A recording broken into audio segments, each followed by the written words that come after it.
Garden peas are really easy to grow, but I'm on the southeast coast of North Carolina. This is my third picking. I picked two small pickings. With being on the southeast coast of North Carolina, the humidity and heat is crazy. Of course, our weather's been crazy. And yesterday we was in 92, but my thermometer said 98. But these garden peas are loaded down. They look absolutely beautiful. I don't think I've ever had any garden peas be loaded down this much.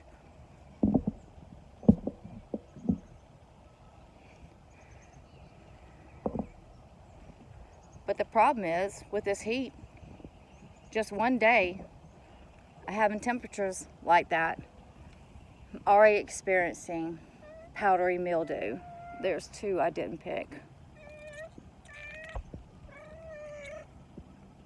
These are a little bit harder to get off. Well, I'll come back and get them. I usually always do a walkthrough the second time. That means I go through and I pick, and then I walk through. I see a hero. I walk through and see if there's any I missed. Because most of the time, I end up missing some. That was another one I missed. This morning I had to cut two small plants out, garden pea plants, because the heat was already getting to them.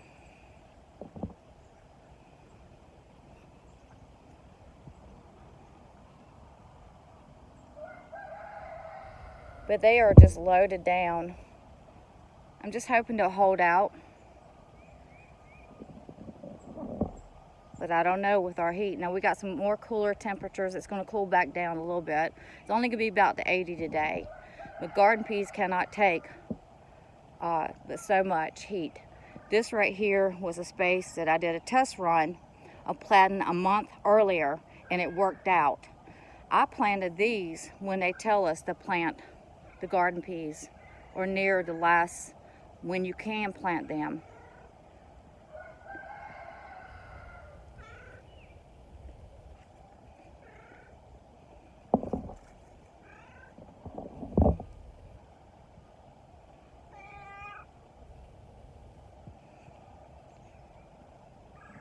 The good thing about having these type of peas is that you can pick and eat at the same time.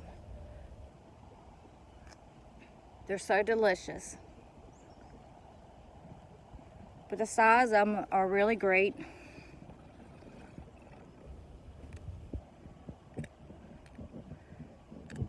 Sometimes I have a hard time telling exactly when I should pull them off the bush. Sometimes I look at them and say, okay, well that could have gone another day or two, maybe another day. I'm trying to open this up here. That's not a very good one. But usually when they're full, you don't have to do a whole lot. They're so easy to open up.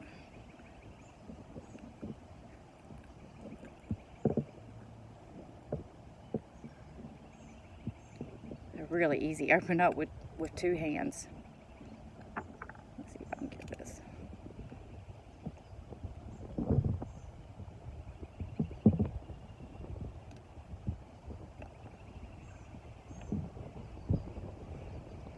The potatoes just got harvested, and they were planted a month early, so these coming off is a perfect time to have garden peas and potatoes. So next year, I'm going to try to plant a month early. I did do the test run of planting 2 months early. That didn't quite work out, but I didn't really tend to it either, so I was busy doing something else. But definitely a month early would have done wonders for this. A lot of these will be able to pick tomorrow. There's another one I missed. There's another one. This morning I was focusing on the bottom, and some of these I was trying to let them go for another day to get the fullness, because I know with its powdery mildew that's already on the bottom of the bushes, they're not going to be here much longer. They're not going to be able to take the heat.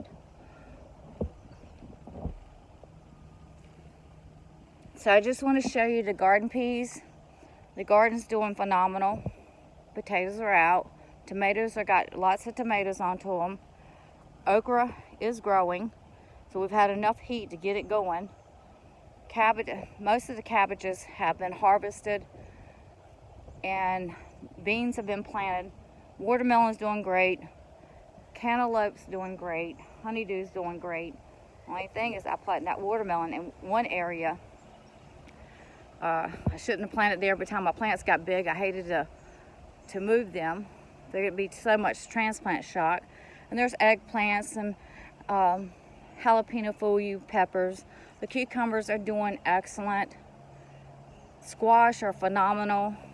Zucchini squash, yellow straight neck squash.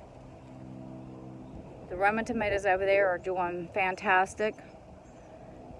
And then I planted speckled butter beans and purple hull peas. Some of the purple hull peas are coming up. This is where I made my mistake, because I wasn't sure if I was going to ever get these watermelon to grow. And what's on top of them is calcium.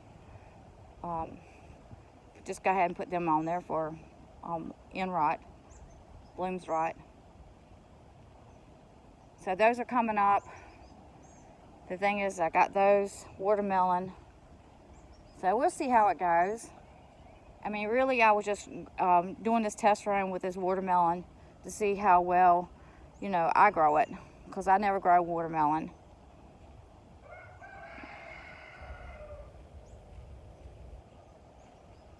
So it looks like there's not a whole lot into the garden, but actually there is a whole lot into the garden. The corn is doing good, and the sweet potatoes doing fantastic. Large speckled butter beans. I had to put a trellis up because I didn't know they were running, which is fine. When I had to put another trellis up.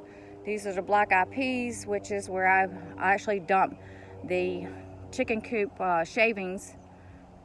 So they kind of got a little bit too much fertilizer. I hope that nitrogen is not going to be too much and just produce leaves. The corn is doing really good, but I can kind of look at it. It looked really super green yesterday. Today I kind of see just a little bit of not as bright green as I want it to be, so it's telling me it needs some nitrogen. The sweet potatoes that I grow from slips are doing fantastic. So I just want to show you about the garden peas, how well they're doing. And that is a grilling squash there, so I've never grown that before. That's going to be interesting. But yeah, the garden peas are doing just phenomenal. So if you ever want to decide to grow garden peas, they're very, very easy to grow. I didn't do anything to these. Once these seeds start taking off and you got your trellis, then this pretty much takes care of itself. A little bit of watering. You know, it does like the cool weather, so we've had plenty of cool weather.